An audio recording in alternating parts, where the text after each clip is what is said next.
Sidelines with Rob Browne. Talk sporty to me.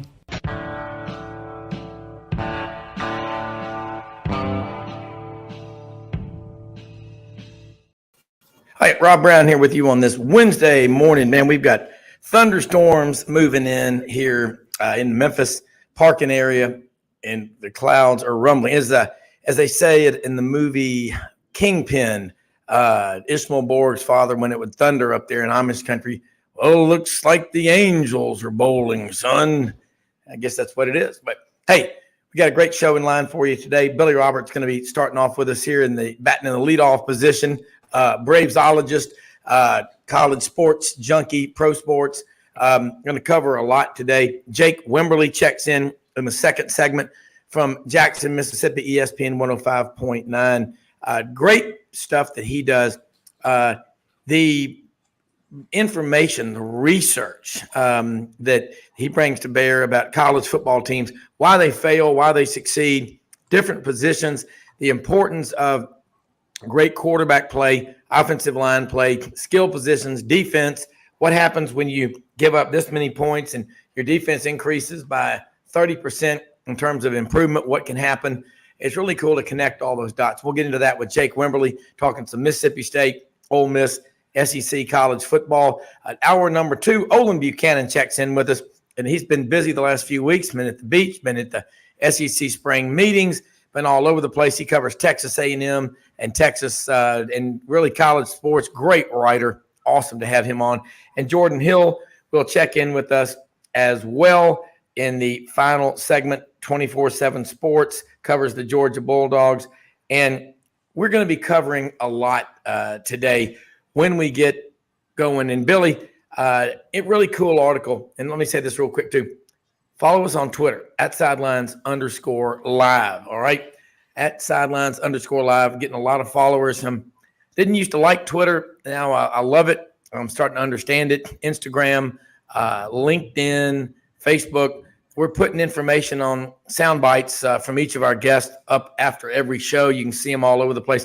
Do us a favor. Send those to your friends. $1 goes a long way. And if you're interested in being a sponsor on Sidelines, we have a large audience. It looks like the demographics are pretty cool. 72% men, 28% women. There are only 2 categories, men and women. It's pretty clear. Free speech, First Amendment is alive and well here every day. And Billy, saw a cool story that came out 24/7 Sports last night. And it's talking about, the SEC schedule that's going to be coming out. They're going to announce it tonight. I think they're having a made-for-TV event, and I'm not sure what time, but they're going to be releasing the SEC schedule for 2024. And they're doing that just to get some excitement about, because they agreed to a 1-year, looks like a stopgap measure, the 1-7 versus 3-6. So I want to give credit to, this is Brad Crawford, and your opinions may differ. If you have questions, text us at 901-413-2708 or 901-606-1929. We'll answer your questions during the show. Wow, you can hear that thunder coming. The Angels are really bowling now. I think that was a strike. But Billy, Brad Crawford, 24/7 Sports, came out, and I read this last night, top 10 SEC matchups we want to see when the 2024 schedule is announced tonight. No, this is considering the permanent rivalries that are going to be kept. And then it's about potential other rivalries. Number 10 on that list was Kentucky at Oklahoma. All right. I don't know if that'll get everybody all excited, but, Bob Stoops doesn't coach there anymore. Mark Stoops does coach at Kentucky. What about that rivalry makes you think it's a top 10 must-see in the 2024 schedule? Nothing. There's no traditional rivalry there. Like I said, it was 2 brothers. It would have been a great game 5 years ago, or whenever Bob Stoops left Oklahoma. I guess it was about 5 years ago. But yeah, I've been reading a little bit about the scheduling, and a lot of people feel like Nick Saban kind of flexed his muscles and forced another year of an 8-game conference schedule. And who knows? Sankey might have whispered to him saying, I need you to oppose the 9-game schedule to buy time to integrate Oklahoma and Texas in, and then we can renegotiate a higher rights fee with ESPN for the SEC network. So, we need to create, 1 year of, talking about this and keeping our name in the paper to get the two teams to join the league. And then in 2025, we'll be able to double our money from the SEC network revenue stream. It could have been something like that. A lot of people here locally in Atlanta were saying that, Saban was kind of pitching a fit and trying to get his way, even though maybe his power is waning because Kirby Smart is on the ascendancy in terms of the figurehead coach in the SEC. That's the Atlanta, Athens perspective, probably. I don't know if they would agree with that in Birmingham, but that's the kind of the news I picked up in this part of the world. Yeah, and I don't think Nick Saban is going away anywhere. I do think that Kirby Smart's going to make him probably more competitive. I think you're going to see Alabama look this year a lot like they did in 2015, 2016, 2017. I'm not saying they have a Derrick Henry in the backfield or a Josh Jacobs, but they've got talent. They got a really strong running back room. But I think their defense, with Kevin Steele coaching it, it's going to be a 180 from what Pete Golding did. Golding, pretty damn good recruiter, not a great defensive coach. Nick Saban, I think, had to babysit that one a lot, but that's another story. Billy, another one we got here, South Carolina at Alabama. Now, that's number 9 on Brad Crawford's list. I like to get Brad on here, and I can already tell. I can see it in your eyes. I've known you a while. You're going South Carolina at Alabama. We all remember 2010, Alabama, the defending national champion, goes over there, gets down 21-0. South Carolina wins that game 35-21. Will that keep you up late at night? You excited about this one? No. Again, it's not a geographic rivalry, even though they're both been in the SEC. South Carolina's been in the conference a long time now, but they don't play often. And when they have played, it hasn't been compelling. So, I like the idea of having no East and West anymore. So these kind of games can be played more often, and then a rivalry of sorts can develop. But because they've been segregated by the East-West divisions for all these years, that kind of rivalry has not developed. So yeah, that one, that's a reach.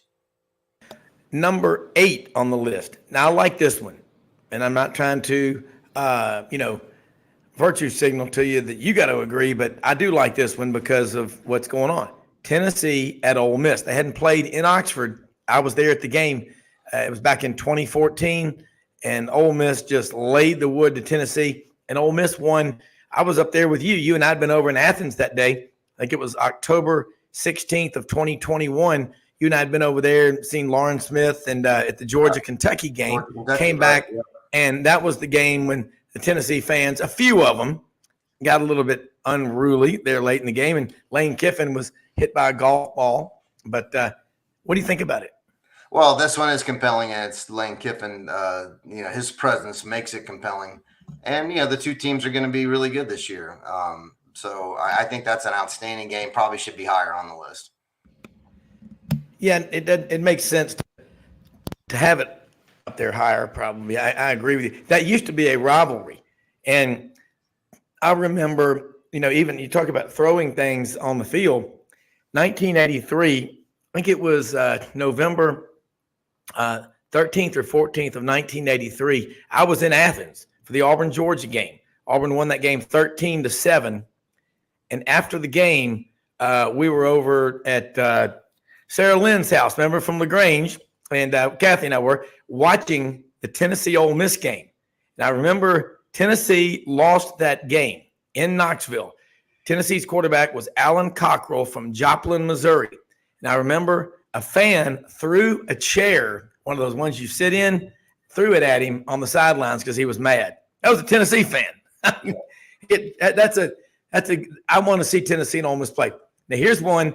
10, okay, number 10 we already went to. Number 9, number 8. Number 7, Florida at Auburn. Now, by order of Congress and executive order of the president, Auburn and Florida should play somehow every damn year. I love that rivalry, and I've learned more about Florida than I've ever known in my life through Buddy Martin, Franz Beard, Ben Troop. Watch the Buddy Martin show a lot. Billy, you got a lot of personal relationships there in the Auburn Florida rivalry. Yeah, it's a good, that one when you and I were in school, they had played consecutively for, I don't know, 79 years or something like that. I mean, there's a lot of history there. Two great fan bases. They even have a J&M bookstore in Gainesville, just like they do in Auburn, which is a weird, trivia fact. I don't know if it's the same family. I'm assuming they're cousins or something like that. I did not know that. They do. They have a J&M in Gainesville, just like they do right on the main drag in Auburn. And I'm excited, now that there is hopefully going to be no more conference East and West, that this rivalry will resume and they'll play every other year versus once every 7, I think is the current rotation. Correct me if I'm wrong on that. It's been like once every 7 or 8 years lately. Yeah. Well, what Auburn and Florida played in 2006 in Auburn won that game. 2007, they played in Gainesville. Auburn won that game. 2011, they played in Auburn. Auburn won that game. They didn't play again until 2019. That game was a 17-13 tight game late in the fourth quarter. And Florida's running back, they were at their own 12-yard line, and he hit Kenny Britt, squared him up, and he bounced outside and he even ran past Daniel Thomas, who I thought had the angle on him, great Auburn safety from Lee High School in Montgomery, and went 88 yards. And you remember his name was Pete Ryan. He was a running back for Florida from Theodore, Alabama. Auburn and Alabama passed on him in recruiting. He drove himself over to Gainesville for kind of a show up and let us look at you. But he was there, I think, for a track meet. And then Florida coach Jim McElwain, who Franz Beard calls Old Yeller because he had yellow teeth, saw him and offered him a scholarship. So he had the last laugh on that one. But I think for people that say, oh, this tradition doesn't matter, all these kids care about is right now, you're out of your mind. You're out of your mind. The only reason that people care about college football now is because what's happened in the past beforehand. And all these people that love to say the 17, 18-year-olds don't care about, yeah, they do. Well, they do. They do, but it's up to older fans to teach the tradition and the rivalry because, I mean, let's face it. I mean, when you and I were in school, color photography was a new thing, right? So, I mean, it's been a while, right? But we have to teach younger fans the rivalry games, the stakes that were on the line historically, so that they appreciate what they're seeing today. Because you and I have mentioned this before, when you go to a stadium as big as Ben Hill Griffin Stadium down in Gainesville or Jordan Hare in Auburn, holds 70,000 plus people. That didn't get built overnight. Those stadiums were added onto, and upper decks were added, and expanded and improved upon because people showed up year after year, decade after decade to watch the school and root for the school of their choice. And so it's not a thing where that just came out of the ground in the last couple of years. But if you're 18, your perspective isn't more than a couple of years since you kind of started paying attention, maybe since you were 12 or something like that. So an 18-year-old's got 6 years maybe of paying attention. So that's not a lot of perspective, and they shouldn't be expected to have that. So it's up to older fans, the Buddy Martins of the world, to say there's a lot of history here. This program didn't just arrive last year. They've been playing for 100 plus years. Let me tell you about it. That's the role of kind of a senior emeritus, sports writer like Buddy. That's what they do, right? They teach younger people, all that has gone on before them. And then hopefully that knowledge isn't lost and can be preserved going forward. Absolutely. And I think that what people need to look at with rivalries is it's like muscle memory index. If as a kid you were a swimmer and you were up at 5:30 every morning, well, that's late really. But in the summer you swam every morning on the swim team and you did that all until you got a driver's license. That's kind of the line of demarcation. But a lot of people just quit once they get a license. But if you've been doing something from early in your life, that's tradition. That's muscle memory index. You're making deposits into your brain of hard work and those workouts. And I think that looking at it as I see it, you've got to have education for your fans. I mean, you think about when you read a football program before a game, there's always, if there's a game, whatever game it is, if it's Tennessee, Alabama, there will be numerous articles in that magazine about the great tradition, all the years, the history of these two schools playing against one another. Yeah. So that you're right. And it is Buddy Martin. Looks like Brendan was on last night on his show. He's good. He is funny. That's got to be Buddy's son. I was watching on his show last night, but he is a super talented IT guy, production guy. Look for a lot of things out of him. Buddy has raised him right. Okay, 10, 9, 8, 7. Number 6 on the list. Well, this is kind of weird, but they're hoping they already play each other, Alabama at LSU. Well, look, that is must-see TV, and that's basically, for someone like Mel Kiper, that's like getting all the great bands back together every time they play. You can't argue with that. That's a no-brainer. Yeah, and this is the one allegedly that Nick Saban was saying it's too much for me to take on 3 permanent opponents, Tennessee, Auburn, and LSU every year. And I think what that speaks to is, he's got the SEC figured out and has for a long time. So when you're on top, you don't want anything to change because, all you can do is maintain your position.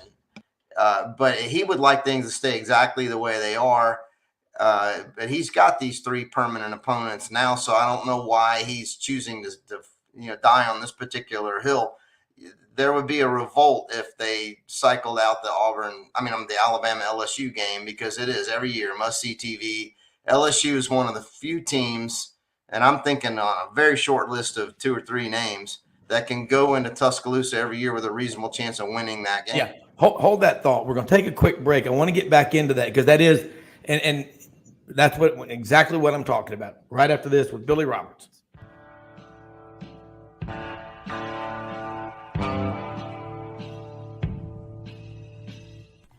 Red River Ford and Toyota, located in Wynne, Arkansas.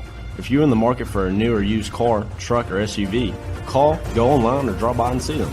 Located 45 minutes from Memphis, go off the 4-city exit on I-40 and go north about 15 minutes on Highway 1. Easy to work with and still believe in customer service.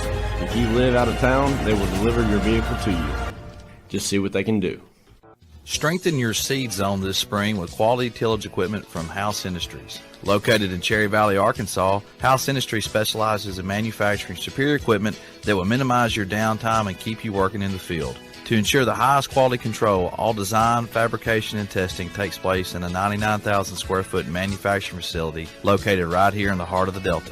Locate your nearest House equipment dealer online at houseindustriesinc.com. House Industries, breaking ground. Sidelines with Rob Browne. Talk sporty to me.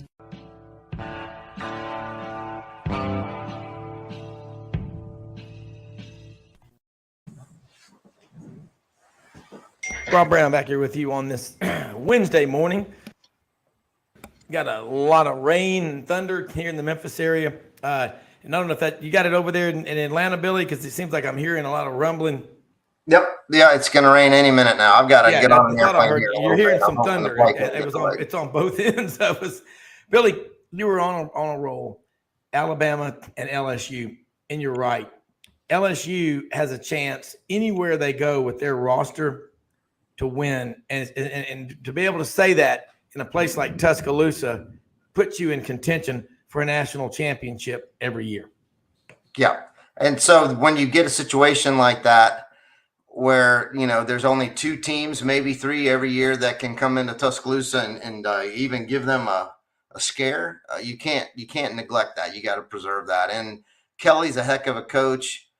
Probably a guy that Saban respects. They're probably about the same age, and Kelly's done a lot. He's certainly won wherever he's been. So I bet that's one of the few coaches that Saban has a ton of respect for. So that's a compelling matchup, a meeting of minds. Kelly and Saban. So yeah, that game should be higher on the list. That's the great thing about the SEC. All of these games we're getting into now should be in the top 3, and they're relegated to number 6 on your list. Well, and that's if we go to a 1-7, you'll keep 1 permanent opponent, and Alabama would keep Auburn, and Auburn would keep Alabama. So the 3-6. I thought about 1-7 for one day, a few hours. I like it. Then I'm like, no, 3-6. Got to keep these traditional rivalries because the SEC is about the history, the traditions, and the heroes. That's what keeps people coming back. Let's look now. Number 10 was Kentucky, Oklahoma. Number 9, South Carolina at Alabama. Number 8, Tennessee at Ole Miss. Number 4, Florida at Auburn. Number 5, Alabama at LSU. Or actually, 10, 9, 8, 7, 6. Number 5, Oklahoma at Arkansas. Now, you'd think these schools having a common border, and when you cross Interstate 40, west of Fort Smith into Oklahoma, the first thing you see is a big sign, welcome to Oklahoma, Native America, and then it says 10 Killer State Recreation Area, 10 miles. That is right there, the Ouachita Mountains. But they've only played twice since in the last 20 years. And I think they've played maybe 15 times total, but most of those games were in the early 1900s. That's going to be a great rivalry. We know about the 1978 Orange Bowl and another game, but this game, because of proximity and those fans both being as rabid as they are, I think that is going to be a lot of fun. Yeah, I do too. I mean, this has got, shades of the old Southwest Conference from a long time ago. These two teams have got great fan bases, and it'll be a great one to see this energy get pumped back into this. I mean, it'll be compelling as heck on television. It would be fun to be there for that game, but sometimes you need great television, and the SEC delivers that, particularly on those Saturday night games. And I'm thinking this is going to be one of those featured ESPN, 8 p.m. Saturday night games. It's just going to be bananas, and it'll look great on TV. Crowds are going to be into it, so I'm excited about it. Yeah, and Billy, we're getting a little bit of static. You may want to reboot. We're both getting thunderstorms on each end, so reboot, come back on. I like the Oklahoma-Arkansas game because, again, proximity makes these rivalries fun. Both fan bases will travel. My God, Arkansas will travel to Oklahoma and vice versa. So that one will be excellent, and I like that. That's going to be one we've seen, but we don't see it often enough. Okay, above that, LSU at Oklahoma. I think LSU leads that series 2-1. The last time they played was in 2019 in Atlanta when LSU won by 6 touchdowns. It was ridiculous with Joe Burrow. That LSU team was sleepwalking to the national championship. I don't think they noticed anything along the way. They had a few close calls, but that one will be fun. LSU at Oklahoma, Billy. Yeah, this is a relatively new rivalry. I guess they played 2 or 3 times total in their history, but I'm excited about this particular game.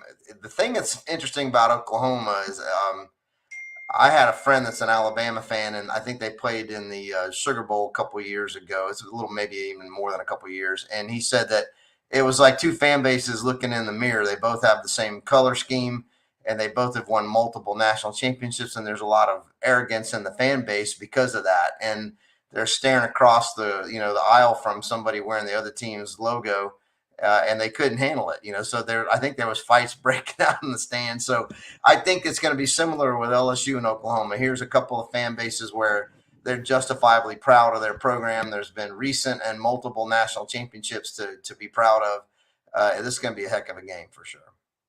Coach O won a national championship. Lester Miles won one. Nick Saban won one. Now Brian Kelly. I mean, he's 3 games maybe behind Nick Saban as the all-time. He's the second all-time winningest coach alive. I mean, has the second most wins of any living coach. That is going to be that's a great one. Now Texas and Texas A&M. We all know about that, and they hadn't played since 2011. And the next year, A&M joined the Southeastern Conference. That one, where they're going to play it. The last time they played, it was at Kyle Field. So who cares? Play where you're going to play. The big-time programs, how did Bobby Bowden build Florida State? We'll play anyone, anytime, anywhere. Yeah. And they did. And they would bring home the scalps from the road wins. They would, Yeah, I mean, dig they up would turf go into at South Bend, Ohio they would State go or into Nebraska. Michigan. Yeah, absolutely. It was Yeah, impressive. well, you know what they've got in Tallahassee? They've got a yard, like a graveyard, outside of Doak Campbell Stadium of the turf that they've taken from their victories. I don't know if they still do it, but early on they did that, and that they built a hell of a program that way. Yeah, no doubt. So, well, the thing is with this Texas A&M, it's kind of like you'll miss me when I'm gone, right? When A&M, they were perpetually little brother in the state of Texas, and they had enough, particularly when the Longhorn Network was created and they, Texas got the lion's share of all of that ESPN revenue from having their own network. They didn't have a network for the whole, Big 12. It was just a Longhorn Network. And I think A&M had enough of that and left it and went to the SEC, and Texas probably valued them more and missed them when they were gone. It would be the equivalent of Auburn or Alabama no longer being in the SEC and the other school realizing, hey, we really need you. The essence of our program is that we play you every year. And so, when you've been beating somebody a lot, sometimes you can take it for granted, but you need them. You got to play somebody. And if you've got rivalries that are 100 years old or close to it, you can't take that lightly. And I think that was probably the case with A&M up and leaving. They finally had enough and left, and they've, I don't know if they've completely, appreciated what they've become in the SEC. They haven't won as much as probably they would have hoped, but, they certainly are no worse off than they were as part of the Big 12. That's for sure.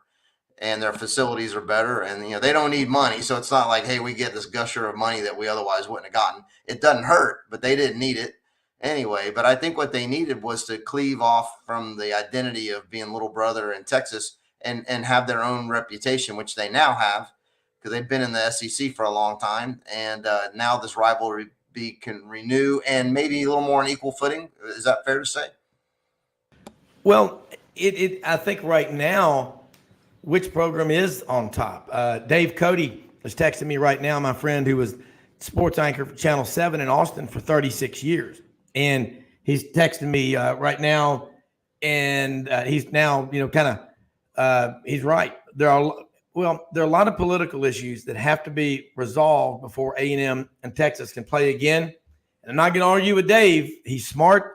But when they join the SEC, they're going to play each other if the SEC office says they are. And that one, and I know now, this is interesting. Olin Buchanan is going to be on in the second hour with us, texags.com. He was a writer for a long time at the Austin American-Statesman with another great sports writer, Kirk Bowles, who covers Texas. Olin is from White Oak, Texas, knows that state inside out. That right now, which program is on top, Billy?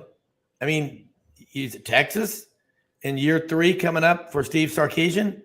Or Jimbo, who's, brought in. Look, if Bobby Petrino is given autonomy, that's a scary thought.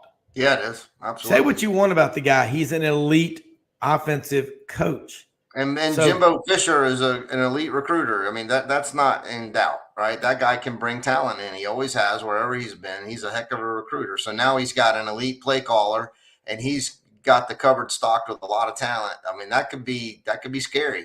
And I don't blame a lot of the folks at Texas saying, man, maybe we don't want to wrestle with this, every year. Well, think about the interest in a state with over 30 million people that we know of. I haven't checked the turnstiles today at the border. But the interest, and I'm going to tell you something. You get down into Mexico, northern Mexico, Texas, A&M, and Texas are big brands. We're going to take the SEC. These games, Texas has radio broadcasts, across the border, and the interest in college football. I mean, it's growing. I'm telling you, and I think people need to really think about this rivalry is great for college football. It's just one of those ones that you need to have. And as much as you may want to pull for your rival to lose, every game, Billy, uh, there would be no rivalry if you had a 1-10 playing an 11-0 team. It might be on PBS. That's about it. Okay. Yeah, you like I Public said, broadcasting. it's easy. One time when one of the schools is winning a bunch, it's easy to take the rivalry for granted. And I see that here in Atlanta with Georgia and Georgia Tech. Georgia Tech is not putting a competitive product on the field and hasn't for a while. And the younger Georgia fans don't remember a competitive Georgia Tech. It's not in their recent memory. So they don't think that Tech was ever a great team. Of course, we know better. They certainly were. And they could be again if they can get the right guy there and recruit, to all the advantages that they do have.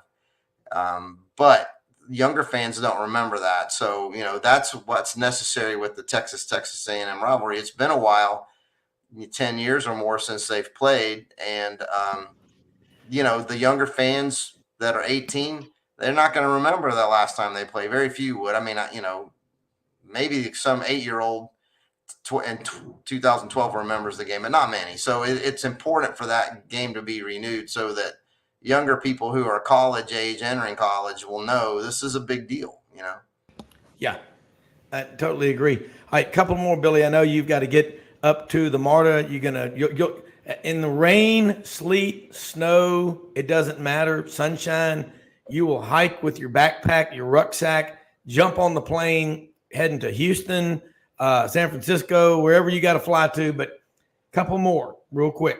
Wow, Alabama and Georgia. Well, they're going to – the way things have been going lately, they're just going to play each other in Atlanta. It was like when Alabama and Florida were trading blows over there in Atlanta. That rivalry, again, it's one that should be played every year. I mean, Auburn plays them every year, and Auburn should be playing Tennessee, should be playing Florida. Alabama should be playing LSU, it should be playing Auburn, should be playing Tennessee. Yeah. They should be playing Georgia. No doubt about it. And, again, when they do away with the East-West rivalry, these games maybe can be featured more often than not. Georgia and Alabama fans will say they play every year in the SEC championship, so what's the big deal? But that's not guaranteed, and particularly doing away with the East-West divisions, you're going to have to force this game to be played every year from a scheduling standpoint because you can't guarantee that they're going to be in the championship every year. That's the recent history, but it wasn't always that way. And there's a lot of other teams gunning for that. Heck, there's going to end up being a 8-team playoff in the SEC before too long to precede the 12-team playoff for the college football championship. So the SEC is that deep that they're going to need more than a championship game. They're going to need at least a 4-team semifinal tournament of their own, it seems like. Yeah, and I think that people are definitely chomping at the bits for that one. Alabama, Georgia. I mean, again, ESPN for TV ratings and all, they're getting the best lineup of any league in America. Now, we do love seeing these intersectional games. I'll get into that more. But a Big Ten SEC during the regular season, not bowl games, but during the regular season, is something that would be very attractive to me. All right, number one on the list. This is interesting, and that is Georgia and Texas playing one another. You've got the number one high school state in terms of D1 players coming out. And then you've got Georgia at number 4. Number 2 is Florida. Number 3 is California. Number 5 is Ohio. And number 6 is the state of Alabama. As Jason Caldwell inside the Auburn Tigers says, the state of Alabama in terms of high school football is where the state of Georgia was 10 years ago. Now, you're talking half the population in Alabama that Georgia has, Billy. Alabama high school football is incredibly good. Yeah, well, it starts with great coaching. I mean, there's a lot of raw material there, but they've got to be developed and coached. And Alabama high school coaches have always been outstanding, and they're turning out more Division I prospects than their population would imply. And then look at the neighboring states. Florida's a gigantic state, probably the second or third biggest state in the country at this point, behind only New York and California. And then Georgia is a big state now. It's easily in the top 10 population wise of all the states in the country. So, yeah, I mean, and then, so if you look at just Georgia and Texas, these are two large states now with a lot of people. So there's a lot of high schools and a lot of players coming out of this. Is fertile ground for every sport, not just football. It is. And that Texas A&M Texas rivalry, yeah, that's going to be for everything. Basketball, baseball, across the board, tremendous interest in those. But that's it. That's something to talk about. I just wanted to go over this. We'll break. Be right back. Billy Roberts, Jake Wimberly on Sidelines.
Hi, Rob Browne back here with Billy Roberts in Atlanta, Jake Wimberly in Jackson. And Jake, we've been trading dueling thunderstorms here in Memphis and where we are parking right now at the farm in Atlanta. Yeah, hear those things. The Angels must be bowling, as Ishmael Borg said, Dad said in Kingpin. One of the great bowling movies of all time, I might add. But, Jake, what we talked about, last night I was reading 24/7 Sports, looking through there. Brad Crawford was the author of this, but it was the top 10 SEC matchups that you want to see when the 2024 schedule is announced. And it's a made-for-TV event tonight, I'm told, that is going to come out. And, they had on this list, it's Kentucky and Oklahoma, South Carolina at Alabama, Tennessee at Ole Miss, Florida and Auburn, Alabama and LSU, which they already played, but if they go to a 1-7, this is for the 24 season. Alabama, LSU, Oklahoma, Arkansas, LSU, Oklahoma, Texas, and Texas A&M, Alabama and Georgia, Texas. Bottom line, Jake, you could come up with multiple lists like this of rivalries, couldn't you, that you'd like to see? Yeah, Jake, are you hearing us? Maybe. Jake, are you hearing us now? Okay. Yeah, you got me? Yeah, go ahead. Yeah, some rivalries. I think you said, sorry, my internet broke up there just a bit, that I would like to see. And look, first off, props to the SEC for this. I mean, the SEC is very similar to the NFL in the way that they constantly stay in the limelight. The Big Ten, they just came out and dropped theirs on Twitter and social media.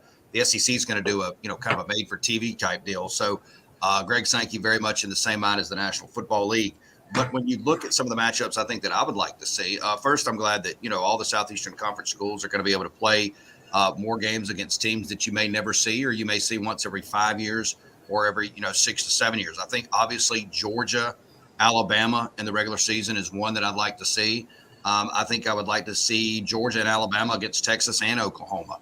How about Tennessee, taking on Oklahoma, or Tennessee taking on Texas? And, here in the state of Mississippi, here's where this thing has really gotten interesting. And to tell you how times have changed, Rob and Billy, is that used to 15 years ago, if you told Mississippi State fans and Ole Miss fans, hey, Texas and Oklahoma is going to be on your schedule next year, they would have panicked. They're not panicking. They look at Texas and Oklahoma as very average teams. Now, I don't think that they're very average teams. I think that they're very good teams, and I think that Texas is on a different trajectory. But it's going to be interesting to see what happens in the state of Mississippi. And then you look at a team also like LSU, Oklahoma, I think would be a great matchup, or LSU, Texas as well. Yeah. Billy, I know you got to jump and head to the Yep. airport. Thanks so much for joining us. Be careful out there in the rain. Hopefully you can join us on the roundtable Saturday morning. Great stuff, Sounds as good. always. All right, buddy. Thank you. You bet. Jake, there's just so many possibilities with these rivalry, with these matchups. And, I tell you that the ones Mississippi State and Florida have had a lot of really good games over the years. And I mean, Spurrier took some good teams to Starkville and got beat. And I think when you look at this with Oklahoma and Texas coming in, it's just the newness of it. I mean, Georgia, the last time I believe Georgia and Texas played was in the Sugar Bowl. Wasn't it just about, 4 or 5 years ago? Texas got the win in that game. Again, I hate the way so many of these big bowl games are. If you're not in the college football playoff, a lot of these teams, they don't look like they really want to be there. But I remember January 2nd, 1984, Georgia 10, Texas 9. John Lastinger from Valdosta was the quarterback. And that Texas team was number 2 in the country. If Texas wins that game, because Nebraska at number 1, Nebraska lost 31-30 to Miami, would Texas have moved from 2 to 1? Hell, Auburn was 3rd. They won a close game against Michigan, 9-7. They got jumped in a lot of the polls, but the New York Times awarded Auburn the national championship, and Alabama has claimed national championships historically from Professor Holgate, who did a system in his basement in his parents' house.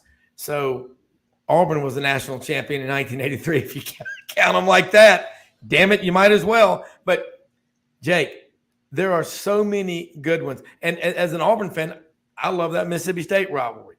You're not going to be able to please everybody, are you? No, you're not going to please everybody. But one of the things that we know is after the kind of the groaning of, well, hey, maybe my team got, stuck with a harder schedule than my rival team or a team in the, that traditionally was in the SEC West or East. I think everybody's going to look at it and go, wow, we've got some great matchups. We've got some great matchups each and every week in the Southeastern Conference. We've added 2 very, very quality programs, 2 teams that have won national championships and that will bring a lot to the conference. And I think the schedule is just going to be that much better on Saturdays. And you look at the numbers, the SEC will continue to lead in television numbers and lead in eyeballs on the conference on Saturdays. You think about the TV people at ESPN. Do they? When an 8-game schedule. If you go to a 9-game schedule, go to 3-6 in say 2025. That's when they could do it. That's another loss for 8 of those SEC schools in terms of bowl eligibility. Let's just cut through all the nonsense. Coaches want to get into a bowl. They get things, of course, but they want that extra 20 days of practice. And also, wherever you are, if you're playing in the Outback Bowl in Tampa, sometimes recruits in that area may just show up at practice and you may bump into them. It never hurts to have a bowl game in Florida, does it? Oh, no, it never does. And you're right. That's a big deal. And plus, a lot of these coaches are getting, bonuses for that as well. So obviously, selfishly, they want to get there and get that extra money. But it is for the practices and such. And you're right. You go to that 5-4 model, every other year, every Southeastern Conference team or, half the Southeastern Conference teams will play 5 road games versus 4. So it's just a totally different dynamic. But, when you get to that point, it's kind of like college baseball. And the way it's set up now is, hey, we want to be just good enough to get in the 12-team playoff. And, because the 12-team playoff is going to be here, you can probably absorb a couple losses in the Southeastern Conference and then still maybe get an at-large bid. Not everybody can do that, obviously. But you're going to see, that's what's going to be interesting to see is the way the schedules are set up and then how many teams after, the 6 conference champions or 5 or how they do this with the college football playoff, how many SEC teams get in as an at-large? Yeah, and Jake, when you're a basketball team, a lot of people will tell you that nobody pays attention to college basketball until the NCAA tournament. I don't believe that. When your team is good, and once you've had a team that's had a really good run, you look at basketball in the regular season in a totally different way. I think in college football, if anything, the anxiety and playing tight, that's a real problem because you're scared of losing, and that can get in the way of winning. You go to this 12-game playoff, which we're going to, and you play the schedule that the SEC puts out every week, 10-2, 9-3 if you've got a loss to, say, your 3 losses are to teams all in the top 5 or the top 10. Don't you agree that will be taken into account? Look, 2007, the Patriots are 18-0 in that Super Bowl. They play the New York Giants and Eli Manning. And the Giants got in with a 9-7 regular season record, but they got hot at just the right time. That's all that matters, isn't it? It is. You want to be hot at the right time. Obviously, you got to have the talent, the parameters, the quarterback, and all that stuff. But if you're a 9-3 team, let's just say that you're maybe let's go back and look at a Hugh Freeze coached Ole Miss team that had Chad Kelly that went over to Alabama and won, and they won a lot of ball games. Or you take a Tennessee team last year who had 2 losses. That team could possibly get in the playoff and make some serious noise. Could they win it? Maybe, maybe not. But you're right. I mean, I think a lot of that's going to be taken into account. In the regular season, a lot of people have felt like, well, if we go to the 12-team playoff, this is going to dilute the college football regular season. And I don't think it is. And here's why. You're still playing for that automatic bid into the playoff. So are you telling me that Ole Miss and Mississippi State, if they're playing, Egg Bowl, Thanksgiving weekend for a chance to play for the SEC championship the next week, the winner goes in to take on Georgia or Tennessee, that they're not going to give it everything they got because they're playing for a automatic bid into the playoff? And then also you want to stay on your game because you look down the pecking order. Possibly they're still going to release, the college football playoff poll each week. I'm sure they're going to do that. You're right there on the fringe to get in the playoff. So every game matters, especially as you get later in the season and you're in play for the playoff or potentially or not, and you're battling 5, 6, 7 teams. That makes those games that much more meaningful. Yeah, and think about it. I read a good article several months ago. In November, the challenge that ESPN, for example, has, game day, is keeping the fans in the deep South, the Southeastern Conference ACC footprint, interested in games out west, like the Holy War, Utah, BYU, or Washington State, Washington, or Oregon State. You go to a 12-team playoff, pretty much every team in the top 25 in November is going to be thinking, hey, there's a good chance we can get to the playoff. So that is a great thing. And what they do in basketball, albeit it's annoying, the bubble, first 4 in, first 4 out, all that, and that drives me crazy, but I'm already crazy. I love the fact that every game in college is so damn important. You're not getting in at 7-5. You got the automatic bids, but this either if Jackie Sherrill's right, and we're going to go to 4 super conferences, about 60 teams, 64 teams, 4 16-team super conferences.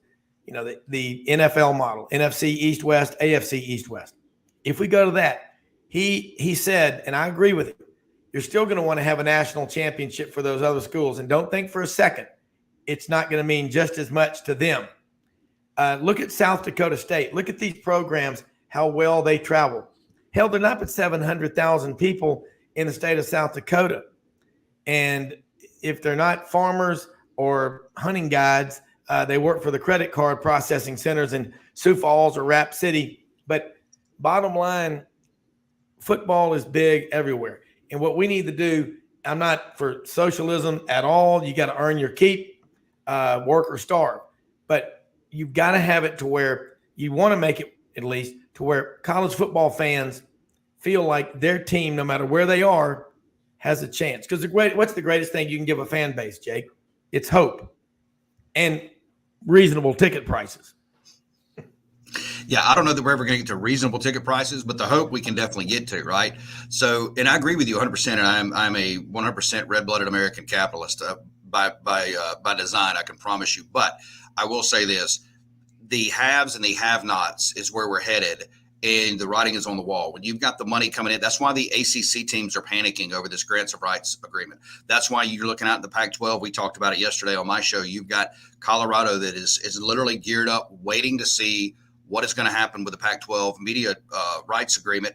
And if it's not to their liking, they're going to the Big 12.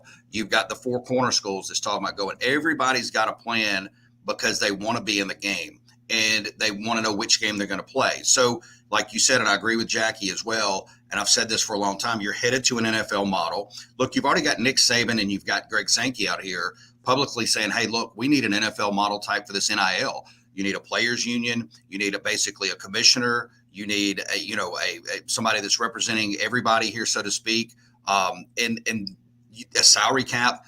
That's where we're headed. And I think what you're going to see, there's no need in San Diego State at some point having to take on the Alabamas and the Georgias of the world. It's just not feasible. So you get your 64 teams or whatever it is, there's 68, 69 Power 5 teams. You take the Power 5, you move them to the side, you play that. Then you take the Group of 5 and you play that. And then, of course, you got your Division 2, and it just works down in levels. And I think that's where we're headed. Thinking about keeping interest up there. That's what you've got to do. The TV deals, ESPN very easily could be bought by, if not Fox, by Apple, because Tim Cook, people don't think about this much. Tim Cook is on the board of the National Football Foundation. Big time college football fan. He's from Robertsdale, Alabama. Graduated from Auburn. I believe that it would be easy for Apple to buy ESPN because they've already got everybody hooked to iPhones and iPads to get their information.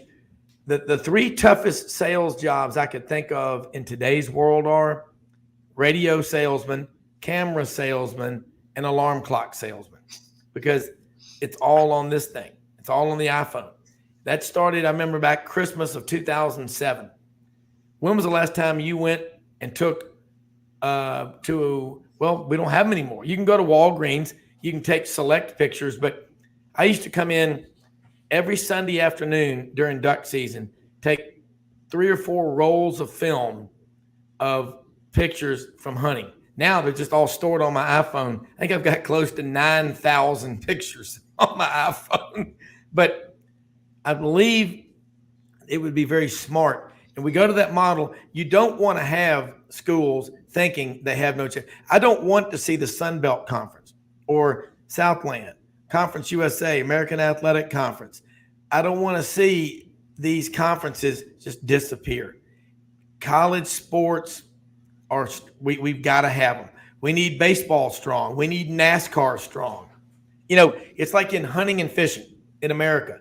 We've got wildlife management areas all over the country. So even if you don't have a lot of money and you can't afford to be in a private club, or you don't own a bunch of farmland or flooded green timber, which is worth potentially millions of dollars, you have access to hunt. And that keeps the interest in hunting. You go into Europe, only the wealthiest of the wealthy can hunt. I mean, they hunt in knickers and herring blazers. I mean, that's not how we hunt in Arkansas and Mississippi. Right. Okay? That's, blood and mud. We're going out there. We're eating a lot of food that's been under the damn heat lamp, wrapped in plastic. But you better be careful. You better be really careful. Get this right, to not alienate college fans, because these people also, beyond their love and their loyalty to their schools, Jake, it's the way they are as people. Your college football fans, and we saw this during the pandemic when the lockdowns, they tried to lock people down. People still showed up on campus.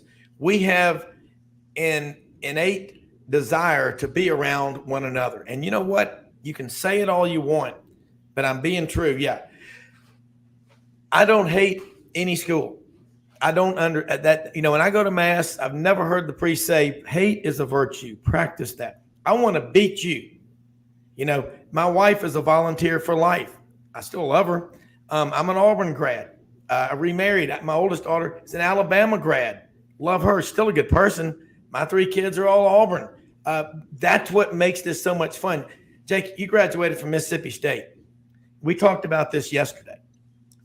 these snarky, snide remarks about farmers and ag schools. Well, in the state of Arkansas, I brought this up. Think about what the University of Arkansas and Arkansas State University in Jonesboro do. The rice farmers around here. Go back 15, 20 years ago, if you were getting 150 bushels of rice per acre, that was a big deal. Now, because of all this research, the farmers here in Cross County, some of them that I know, they're going to get 280 bushels. Rice is at $14 a bushel. That's 3,920, if my math is right, per acre. You got 5 or 10,000 acres of rice in the ground. Think about how much money that is. Don't talk about farmers when you're eating supper, when you're eating breakfast, okay? And Mississippi State and Ole Miss, I will say this, though, and I'm on a roll. Y'all hate each other. I mean, it's a lot more, it's worse than Auburn, Alabama. Now, you've got the Delta, and they call them the Hill people. I know Mississippi pretty well, but I've been to 52 games at Ole Miss over the years and 37 in Starkville. And I've been treated well in all those places. I love it. I love being out there with the fans of the different schools. We better not start pushing people away that have made the game what it is. Tell me, it's all about money. Well, you know what? Some of the most boring and miserable people I know in my life are super wealthy and they're miserable. You know, the relationships, the journey of getting there for a lot of people is more fun than winning it all. It's the people you meet along the way. That's what we love about college sports. Not that they don't have them in pro sports, but I'd much rather tailgate, in the Grove or down at Mississippi State in that promenade they have that leads up to the stadium. It's crass versus tailgating in an asphalt parking lot. That's just me. So I agree with you 100%. And it's a balancing act. I don't think that they're going to push the other fans out. I mean, it is kind of what it is. I mean, I think if you take schools in Conference USA and you take schools in the Sun Belt, they kind of know their place at the table, so to speak. You talk about the television contracts, as long as ESPN and the Foxes of the world, keep running decent business models, and we can debate that one way or the other another day. There's going to be places at the table with streaming devices, and that's one of the things that's great about you talked about changing the way things are done, and you referenced radio sales and clock sales and such. You just take. I mean, everybody has to evolve, right? So, and I'll give you a great example here at Alpha Media. We were traditionally a radio company. We're in 44 different markets. Now we've evolved into a multimedia company where we obviously still carry radio, but now we're doing all kinds of stuff around the country digitally. So that's a change. Everybody has to evolve and change. And you take it to, say, for instance, the Sun Belt. You may not get the same deal that you traditionally had because some of the bigger coffers are eating up the money, but then you may get a deal on Twitter to where your games are streamed there. I think there will always be seats at the table. It's just where those seats are. Referencing Mississippi State and Ole Miss, yeah, it's always been kind of a heated deal down here in the state of Mississippi. Two different, types of school cultures. You talk about the law and medicine, backgrounds at Ole Miss versus the farmers and the ags and the engineers and the vets at Mississippi State. But I'll tell you this: as far as the sports it's concerned, it's always been competitive. We've seen highs and lows in it. When Billy Brewer was battling Jackie Sherrill.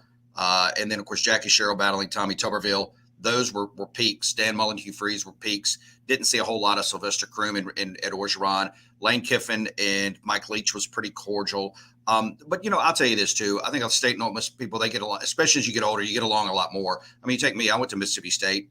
I've got a lot of friends that went to Ole Miss. My oldest daughter is planning on going to Ole Miss. So, it's tit for tat. You see that family crossover, but that's one of the things that makes the Southeastern Conference and, Southern hospitality, Southern football, Southern university culture so great. It is. And that is exactly what it is. Again, we talked about it. How much business is conducted in the duck blind, on the golf course, at football games. That's why people are going to keep going to the games. I don't buy into these apocalyptic predictions that fans are not going to go to the games. They will, and they go because they love it. Look, Jake, kept you long. Appreciate you being on here with us as always. Let me ask you this, but let people know how they can follow you. You do a great show. Is there ever a time when we're not talking? Now, we've been talking a lot of college baseball. I think there was one show earlier this week.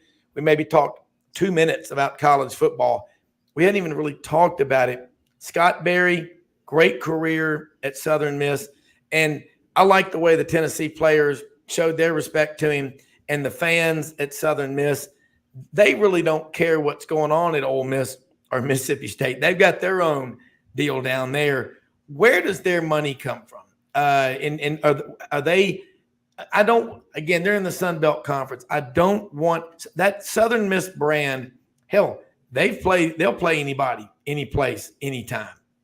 Okay? They've built a brand that way. Every brand is different, aren't they? They are. And, quickly, I know we got to wrap it up here. Southern Miss is a different deal. Where do they get their money? They have some donors, obviously. They've got people that make a lot of money that went to that school. Yeah, it's just the interest in that school. And I think the Sun Belt is going to help bring more of an interest to it. And I said this when they were in Conference USA, when your home slate is, North Texas, UTEP, and that kind of, teams like that, then there's just not a lot of fan interest. And I think Mississippi State, Ole Miss fans, Alabama fans, Auburn fans would be the same way. Now you've upped the ante. You're playing the Tulanes out of the AAC. You're playing teams like App State, Coastal Carolina. There's going to be that bigger interest, I think, in the Sun Belt. It's a more regional conference, and I think that'll help drive dollars as well.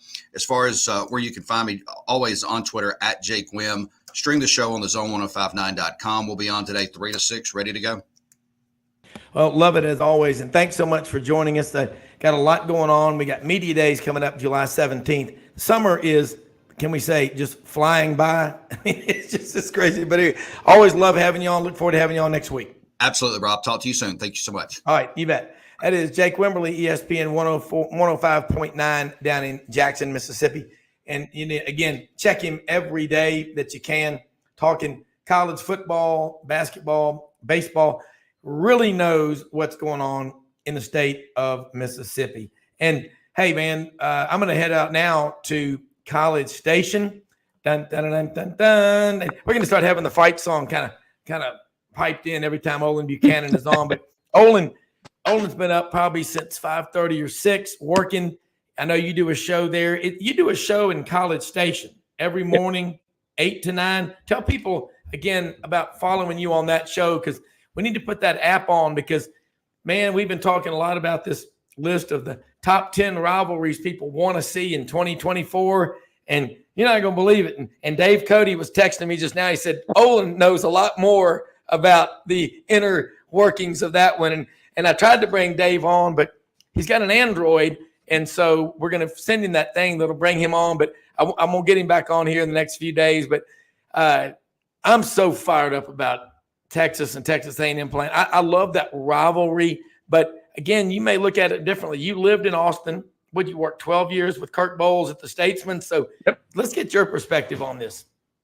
Well, it's part of my heritage. I grew up, looking forward to Thanksgiving to watch the Cowboys in the afternoon and Texas A&M at night. That's part of my heritage. Yeah. That said, I thought that when Texas was petulant when A&M left the SEC, and so they ended the series, I thought, okay, you don't want to play, fine. Move on. And A&M did move on and started scheduling more national opponents like Clemson, got Notre Dame next year. This year and last year playing Miami. And what do you know? Those trips and playing those teams are just more fun than playing that team that's just 90 miles away that didn't want to play you because, how dare you leave the conference that we run? But I'm telling you, all that did was just ratchet up the level of animosity between the two teams. So when that series resumes, I think it'll be as intense as ever for the fans. I think it's going to take a while for the players to get as emotionally involved because, quite frankly, they don't know the game. They've never, most of them, let's see, A&M and Texas quit playing it after 2011. So what has that been? 12 years? 12 years. Well, so most of them were 10 years old or younger. So what does that game mean to them? But it's going to mean a lot to the fans. So, have a lot of security there. Absolutely. I think you're going to see the Iron Bowl on steroids when it comes to the animosity between the two teams. I think it's going to I think it's going to make Ohio State and Michigan look like a love fest. But I think that's what we really like about college football is when you have those rivalries and how intense they are. And this was always a very intense rivalry.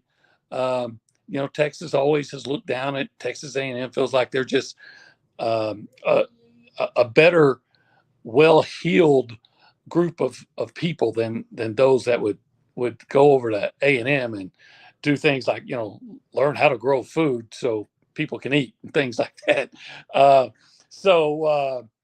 And I think Aggies always looked at Texas as a bunch of arrogant a-holes that think they're elitist.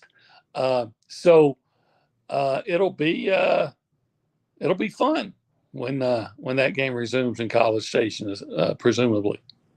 And I totally agree with you. And again, we were just talking about it, just the ag school versus the university of, and again, bottom line. We understand now that A&M has grown substantially. It's now actually a larger university than the University of Texas, with 70,000 students and business, meteorology, veterinary school. Gosh, I'm having a senior moment. Engineering. Yeah, engineering, over 20,000 students at A&M in the College of Engineering. Now, engineering really is where your money comes from. It doesn't come from your medical school or your law school. It comes from engineering. You think about that. And that's engineers invent and make the world move. Lawyers, well, they go to Congress and the Senate and screw things up. Not all lawyers, but I mean, that's what, if you want to look at it like that, because I work with attorneys and we always joke around about it. You got to have them.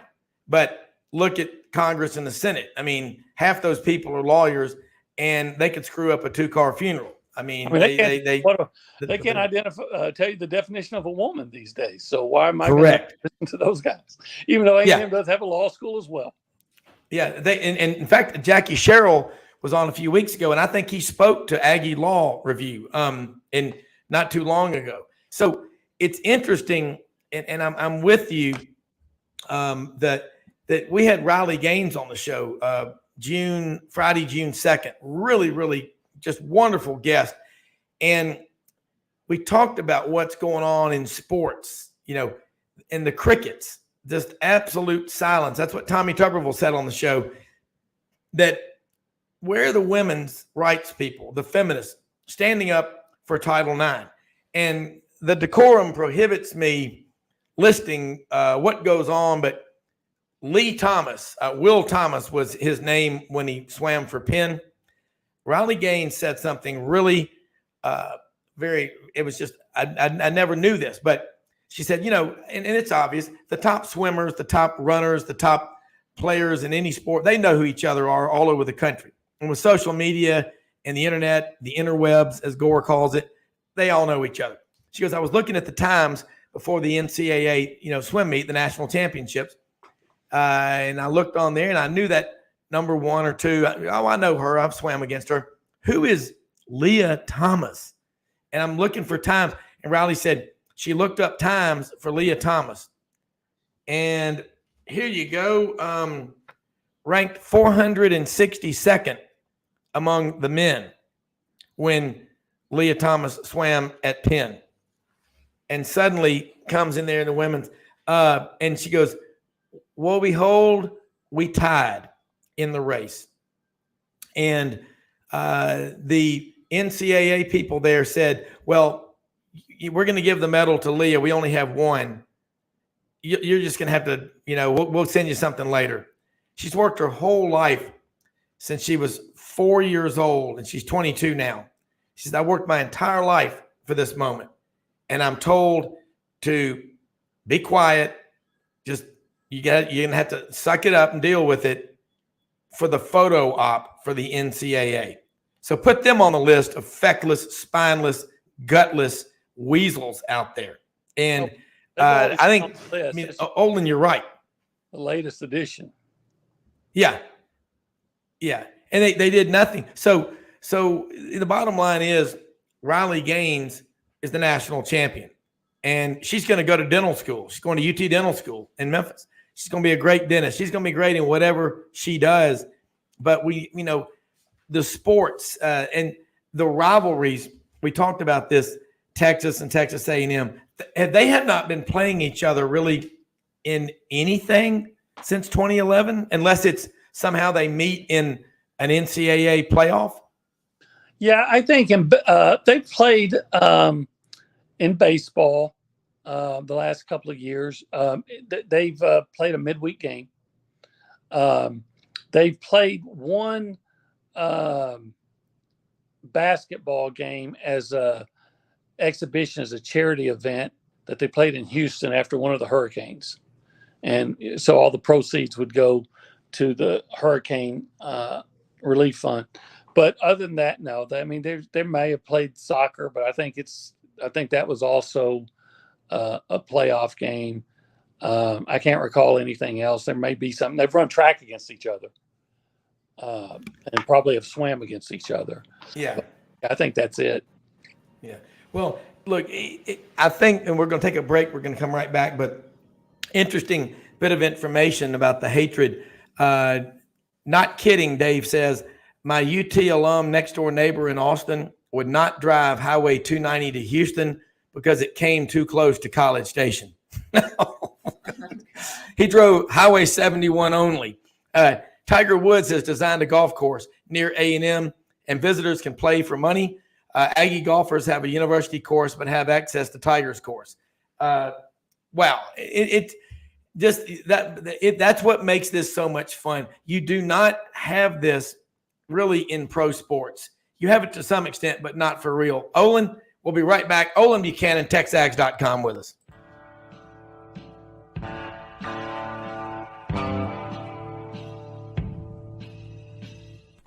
Red River Ford and Toyota, located in Wynne, Arkansas. If you're in the market for a new or used car, truck, or SUV, call, go online, or drop by and see them. Located 45 minutes from Memphis, go off the 4-city exit on I-40 and go north about 15 minutes on Highway 1. Easy to work with and still believe in customer service. If you live out of town, they will deliver your vehicle to you. RedRiverFordToyota.com. Just see what they can do.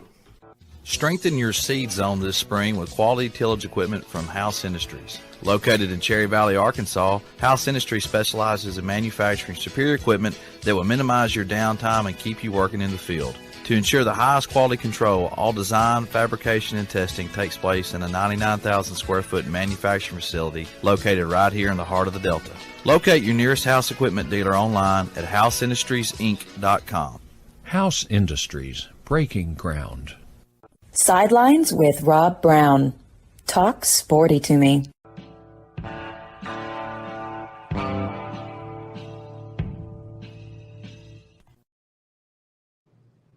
Olin Buchanan with us, TexAgs.com. Olin, that's what we're having. This is what's so much fun. The rivalry, the intensity. And I know a lot of fans that they tell themselves this, but they can't really believe it.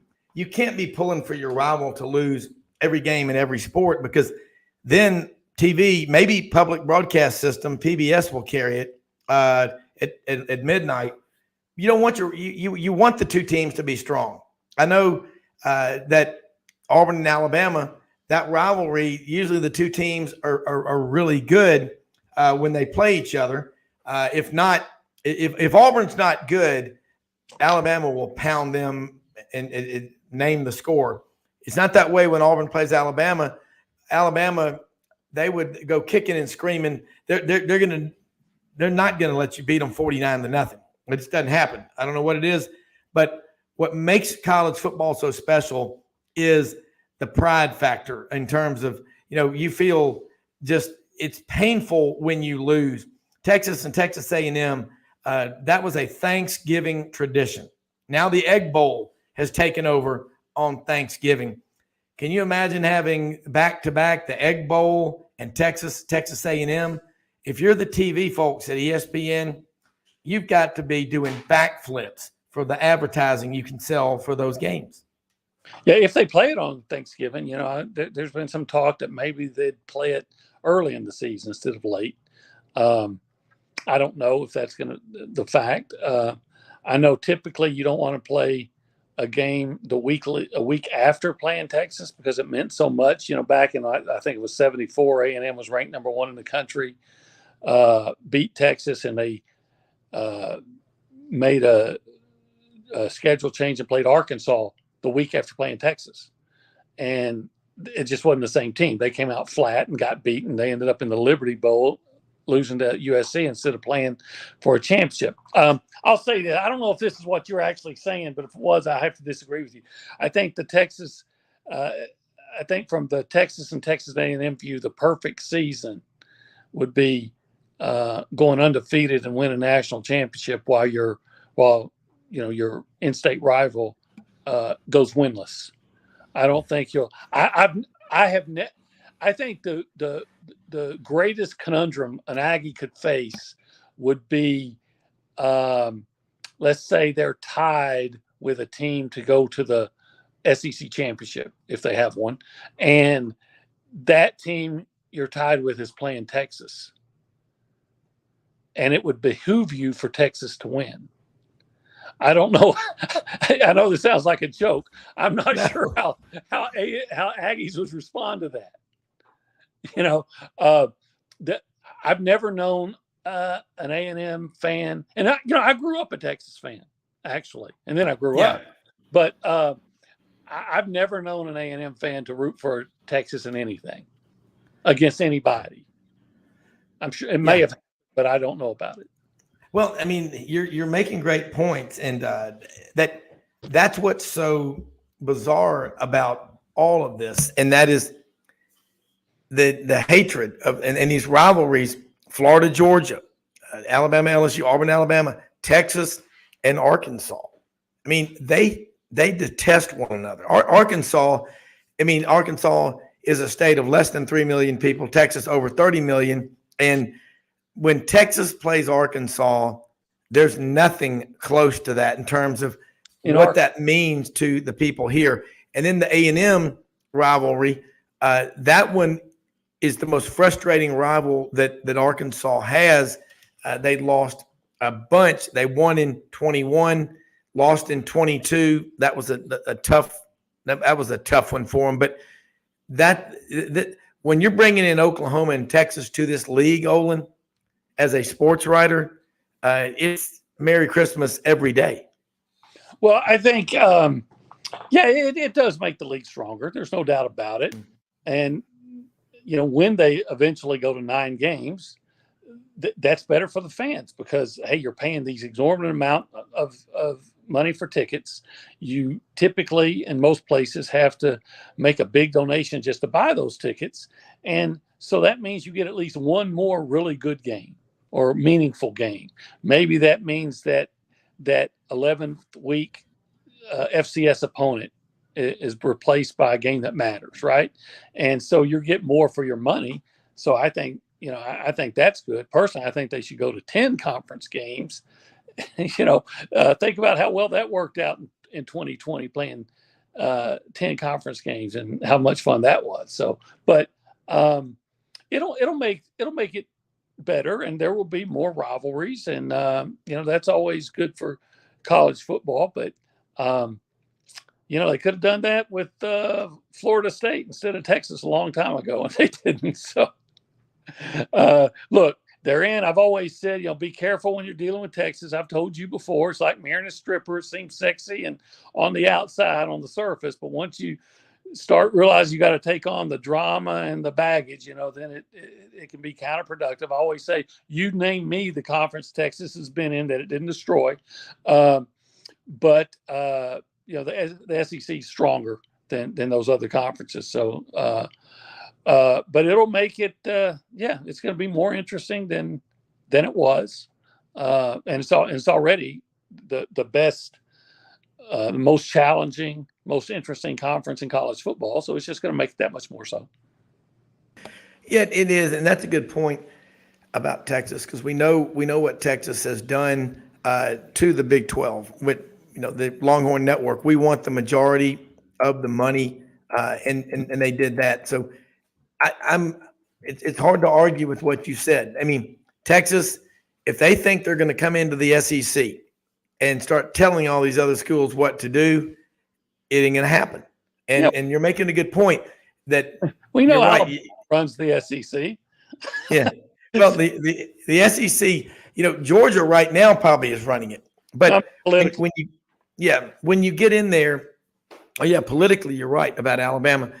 But Texas, the Longhorn Network, I guess, will cease to exist once they officially are in the SEC. Yes. So you'll have SEC Network, and each school has a studio. I think when the league, when the SEC Network was launched, August of 2014, each school pledged at least $5 million for upgrades to studios and TV, and it looks really good because they're constantly just going remote to all these different locations. I think that Texas and Oklahoma's the one. You know Oklahoma, but you don't know them like Texas. We had Tyler McComas on. He's going to be on with us again this coming Tuesday. Does a daily sports radio show there in Oak City, which is on that side of Oklahoma City. It's 20 minutes from Norman. Yeah. Norman. I mean, it's very close. So they're going to come in. Do you see the Oklahoma fans? Are they anything like, not from the ones I know at least, anything like the Texas fans though? I mean, when you see lots of them, like when you go to the Red River Shootout, Been too many. Yeah, that's an incredible game. I mean, and it's always 11 o'clock, sent 12 o'clock noon. I can't imagine that being a night game. No, I mean, I can't ever remember it being a night game. I've seen them play at 2:30 and 11, and it's a great event. And there's stadium full of rabid, loyal fans, as it well should be. And so, your question is Oklahoma fans, are they as obnoxious as Texas fans? Yes. Are they elitist? I wouldn't say that. I don't think, at least to the Oklahoma fans I've known, that they feel like they may say their football team is better than yours. And sometimes they're delusional in that, just like Texas fans are.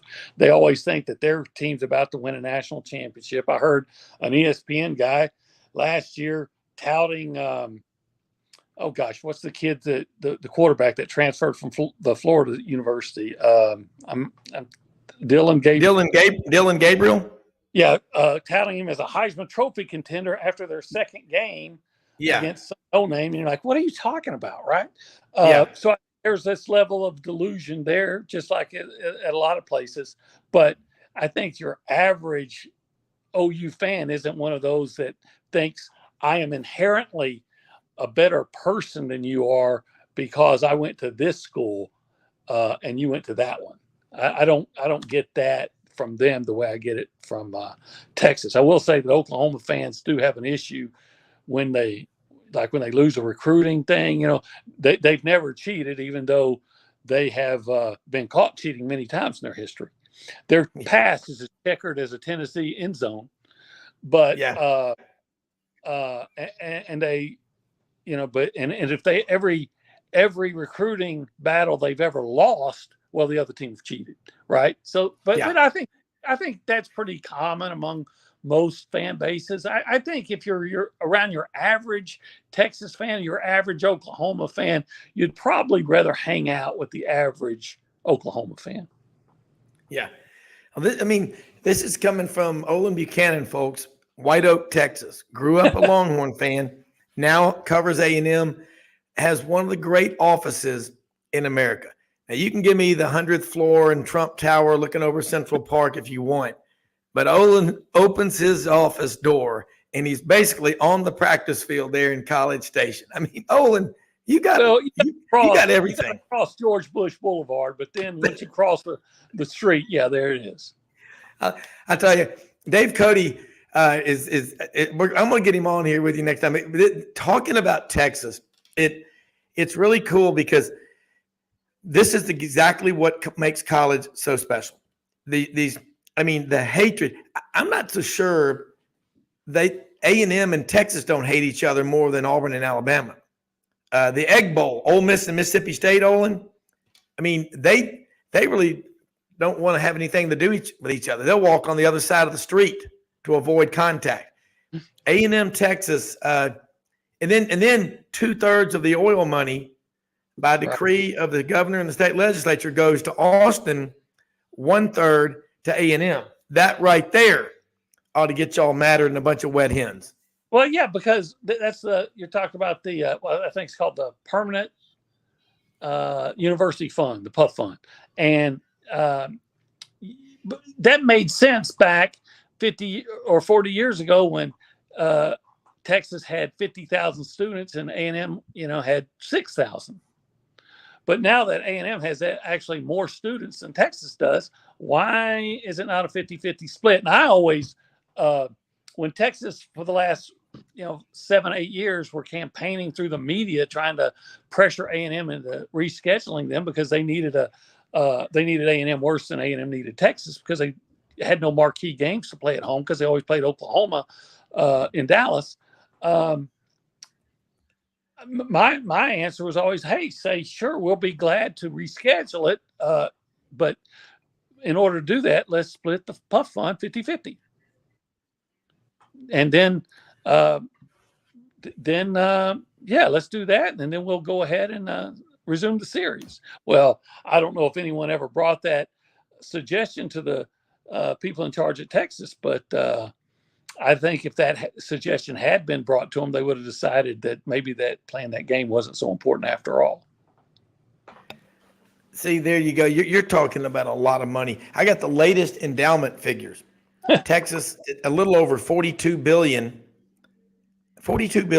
And wow, A&M is a little over $18 billion. Yeah, we're poor. Yeah, you're poor. Yeah. Relatively compared. But now let's look real quick here. With A&M and Bobby Petrino, anyone that doesn't think this guy can coach has never watched college football and lives underground in a bunker with no TV. What are the chances that Jimbo Fisher, who's a great recruiter, we know that, gets out of the way and says, Bobby, I'm going to give you absolute, complete autonomy to run this offense. I'm not going to be looking over your shoulder. I mean, I'm on, if I get fired, unless I do something terrible, I'm getting $75 million. I'll be fine. I'm going to give you absolute autonomy and not get in your way. What are the chances of that? I mean, and that's hard for any coach to do, Olin.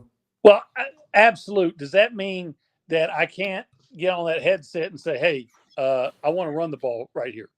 Yeah. So you call a running play. I think every head coach should have that final veto ability or say, look, okay, hey, let's really push it here. Okay. So if you say that's part of it, then I'd say 0% chance. But I do think that he's going to give Bobby Petrino as much control as a head coach will. I think Nick Saban, there were times, I remember the ass chewing. That was his words. He gave Lane Kiffin. Yeah. So I think every coach is going to have that to a degree, or they should. I mean, I watched A&M blow a 34-point lead to UCLA in 17 minutes, and they kept throwing the ball. Your head coach should have got on the headset and told his offensive coordinator, hey, let's run some here, right? So I think you want your head coach to come in. I can go way back in the day. You'll probably remember this. You're Auburn, right? Oh, yeah.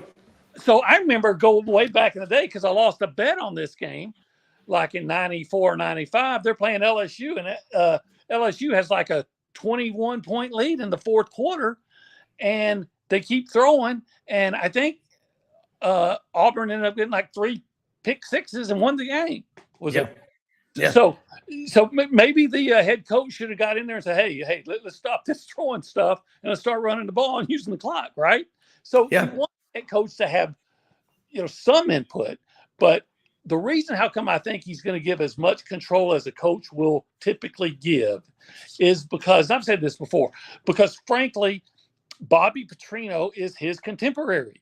He knows what Bobby Petrino has done. And quite frankly, Bobby Petrino, if he isn't getting what he's promised, he has shown us, as in the NFL with the Atlanta Falcons, that he'll leave before the season's over.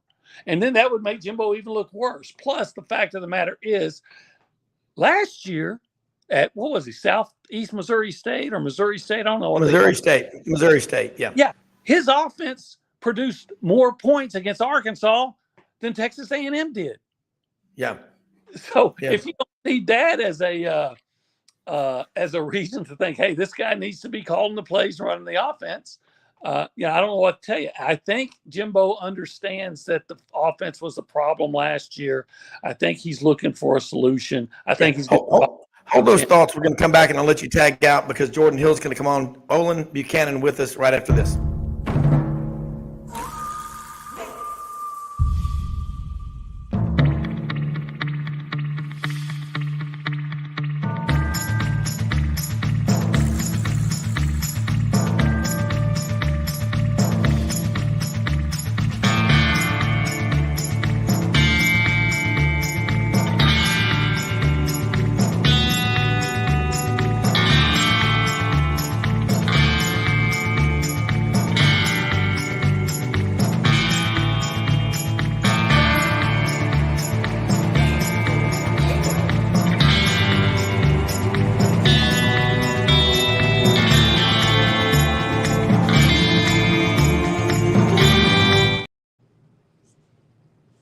Olin, let's go ahead. Appreciate you being on here with us this morning. Great stuff. This is a great conversation. It is summertime, a little more laid back, and but I'm telling you that this we're learning more every time about Texas A&M, Oklahoma, having you on, and we're building up great writers that cover Texas because you got to have when they come in the league. You're right. Name me a conference they hadn't destroyed. That's going to be interesting. Let people know how they can follow you, keep up with all the great work you're doing, and we'll look forward to having you on again soon. Okay, well, we appreciate you looking us up at TexAgs.com. TexAgs is just an abbreviated version of Texas Aggie. So TexAgs.com, we believe we are the quintessential outlet for all things A&M sports. And you can follow us at that same handle, TexAgs.com on Twitter. And if you're so inclined, you can follow me on Twitter at Olin Buchanan. I don't hide behind a pseudonym. So, it's just me. What you see is what you get. If you can figure out how to spell my name, you can figure out how to follow me. And I'd appreciate it if you did. Well, Luke, we will definitely do it. And Olin, great stuff as always. Thank you. Thanks for having me. All right. Let's head up to over to Athens, Georgia, 24/7 Sports. Jordan Hill covers University of Georgia. Interesting. It's pretty interesting. There was a list I saw, and I've talked about this with every guest. Brad Crawford, 24/7 Sports. I don't know if you know him, but it's an interesting article he wrote about top 10 SEC matchups we want to see when the 2024 schedule is announced later tonight. It's a made-for-TV event. I think that is smart on the part of the SEC office. But at the top of that list is Georgia playing Texas. And 1-7 or 7-1 schedule, whatever, you got one permanent, 7 rotators. I'm in favor. I was for a minute, but no, 3-6 because you got to keep these traditional rivalries. But I don't know if you've seen the article, but that was Olin Buchanan at TexAgs.com, the hatred of Texas and Texas A&M. And his comment was, name me a conference Texas has been in that they didn't destroy. And you look at, he said, Texas is going to demand money, and there's all kind of things they're going to want, but the SEC is too strong. You were just at the SEC spring meetings. Texas and Oklahoma were represented there. Was it any different? Did they cause a scene in there? Not that I know of. No, and And, part of it is they really didn't get a vote. I mean, they got to basically sit in the meetings. Maybe it'll be different next year, but no, I don't think so. And, I want to point out Horns 247's Chip Browne reported last night that Georgia's going to be playing at Texas next year. So that will be a really interesting game. But, I do understand what Olin was saying because, you look at the Southwest Conference and you look at the Big 12 and things that have gone on. Or I guess it would have been was Texas in the Big 8 back in the day? I'm confused. No, they were always in the Southwest Conference. Yeah. Southwest. So you see how those played out. I understand, where he's coming from. But they're coming into the best conference in college football. And I think that there's probably going to be an understanding that, they are at the big boy table now and they're going to have to get in line.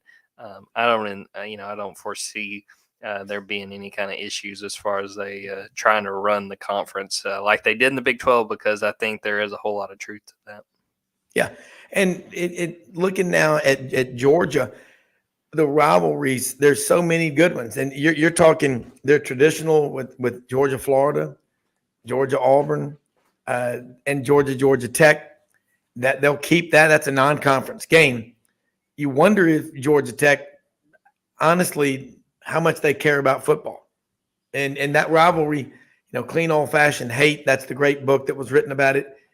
But at Georgia, Georgia's getting – and who is behind this narrative that Georgia and Kirby have an out-of-control program? It's like you can have one or two guys on your football team do something stupid, and somebody's going to come out and say things are out of control because it fits into a narrative that they want to push. But I don't get that impression. I get the impression, and if I did, I'd tell you, but not that it matters, but I think Kirby Smart is handling things internally. They don't need to put it out there what they're doing.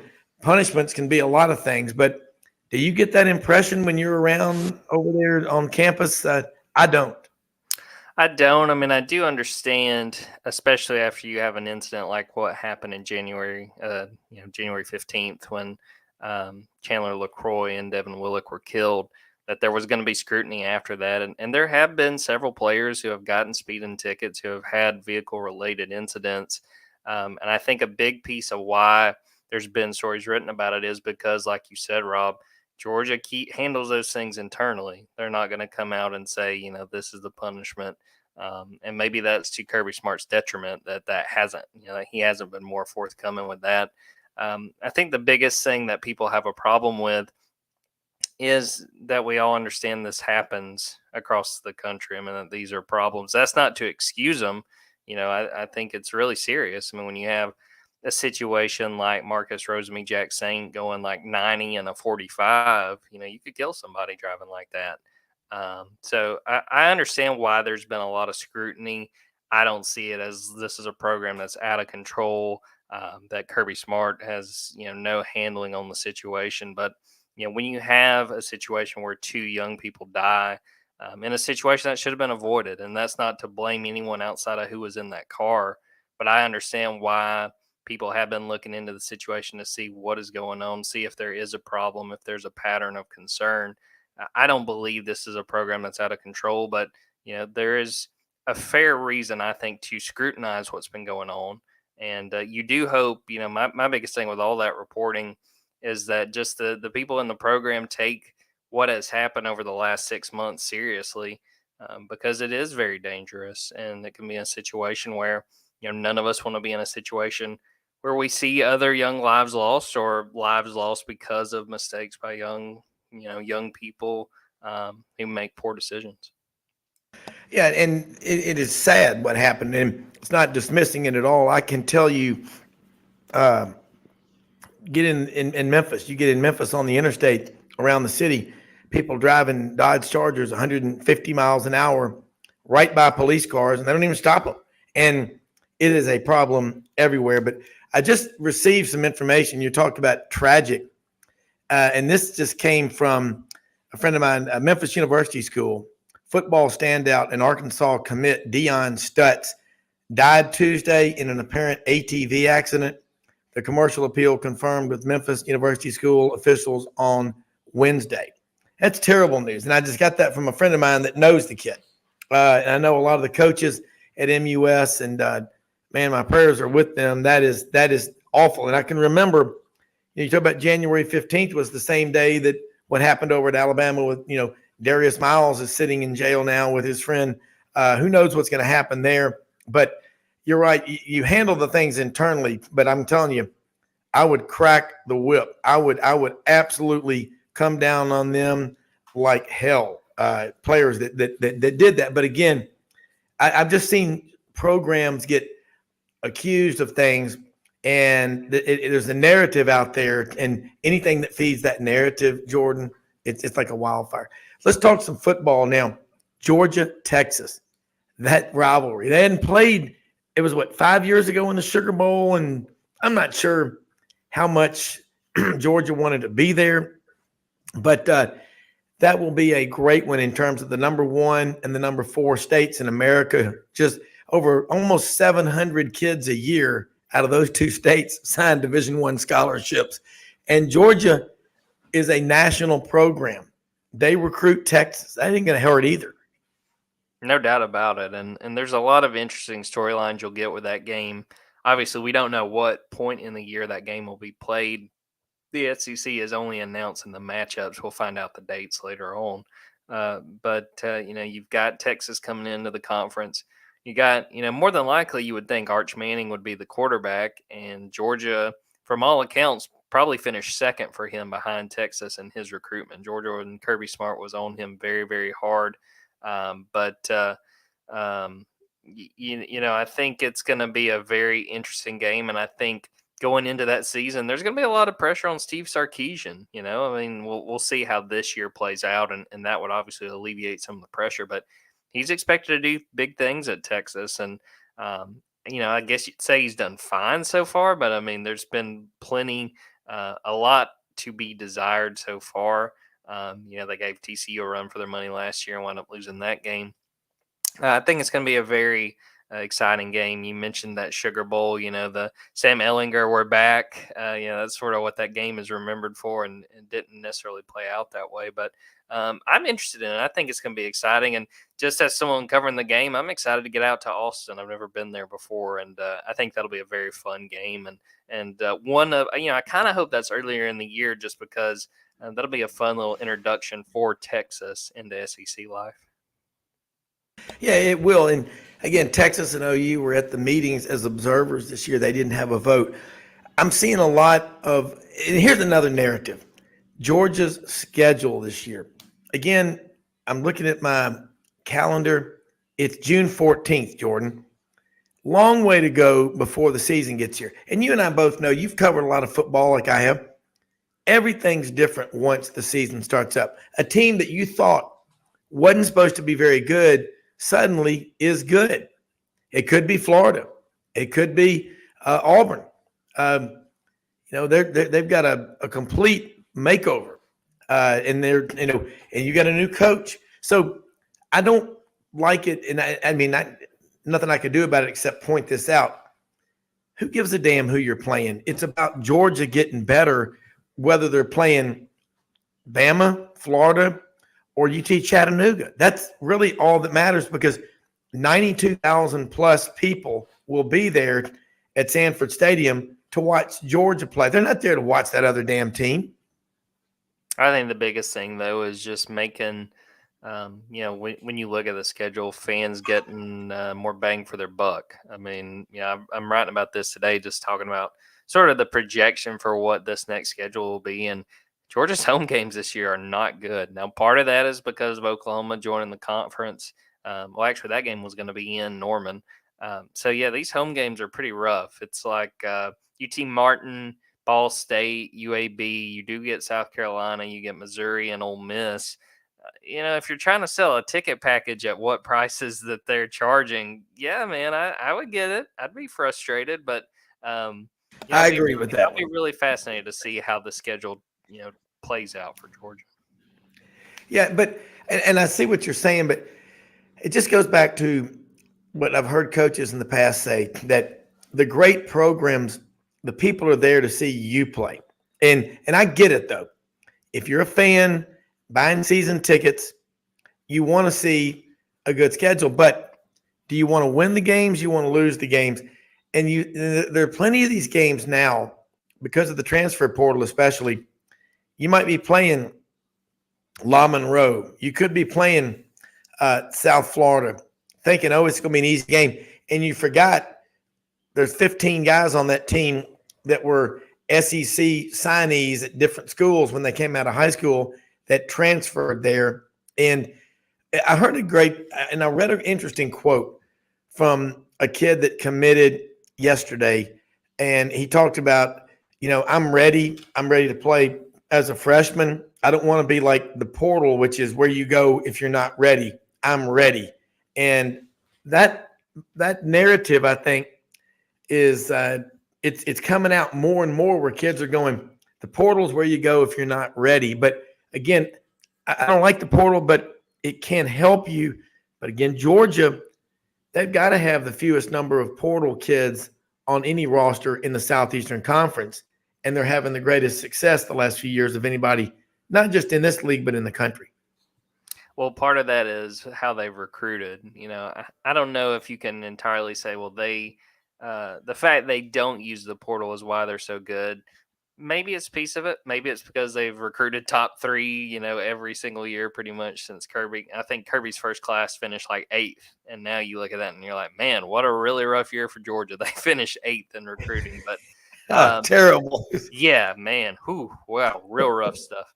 The thing to me, though, is what they did this past season, to me, shows you what Kirby wants to do with the portal, which is use it to pick and choose your holes, to fill your holes. Georgia really had some concerns at receiver this offseason, especially when you lose A.D. Mitchell. Then they go get 2 guys that were pretty much the leading receivers of their teams last year, 2 SEC teams, and Ra Thomas from Mississippi State and Dominic Lovett from Missouri.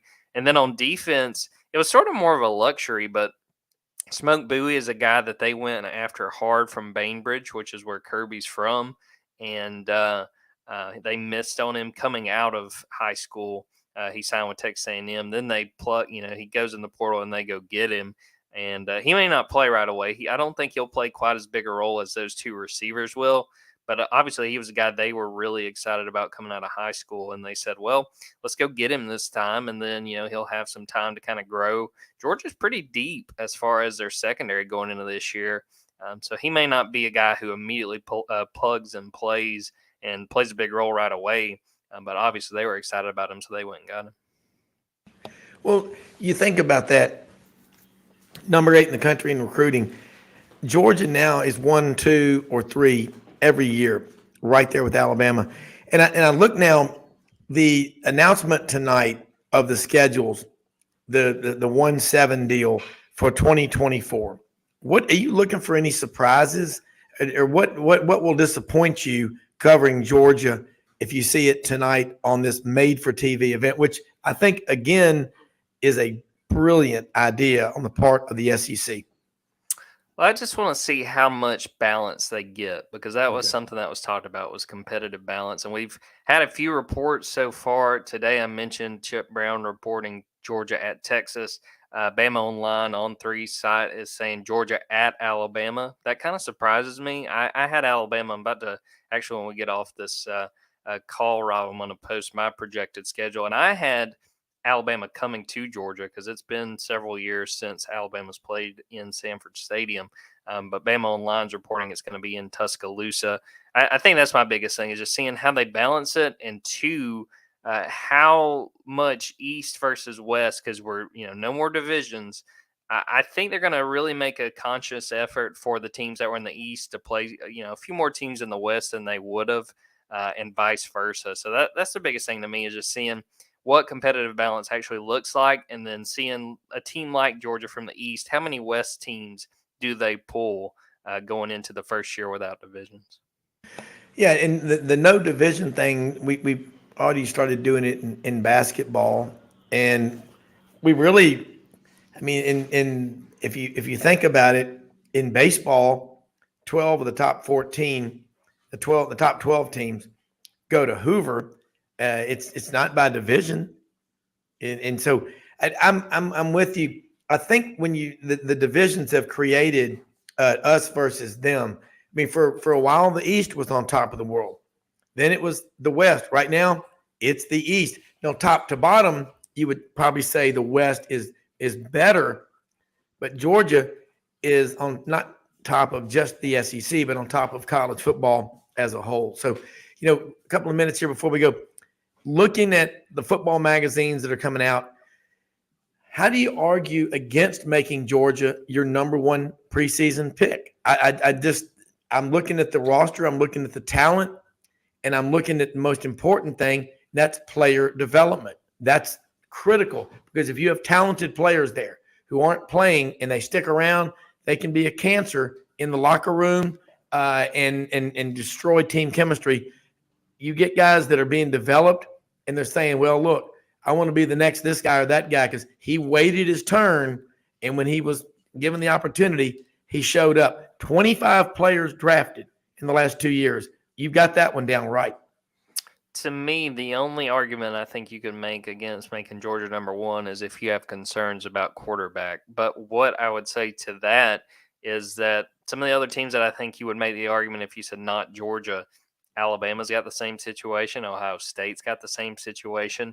I mean, USC has Caleb Williams back, but do you really feel good about that defense coming out after last year? So that would, to me, be the only argument. If you're telling me, I'm not going to vote Georgia number one, what you're telling me is, okay, they lost Stetson, and I'm not sure about the guy that's going to step up. Yeah, I agree with you. This is what makes it so much fun. Listen, I know you got a big day ahead of you. Most often we see the face of Christ in the least among us. We live in the greatest country in the history of the world because we got free speech and we have the best guests in the world. Jordan Hill, let people know how they can follow you. Keep up with all the great work you're doing. And folks, I don't care if you're a Georgia fan or not.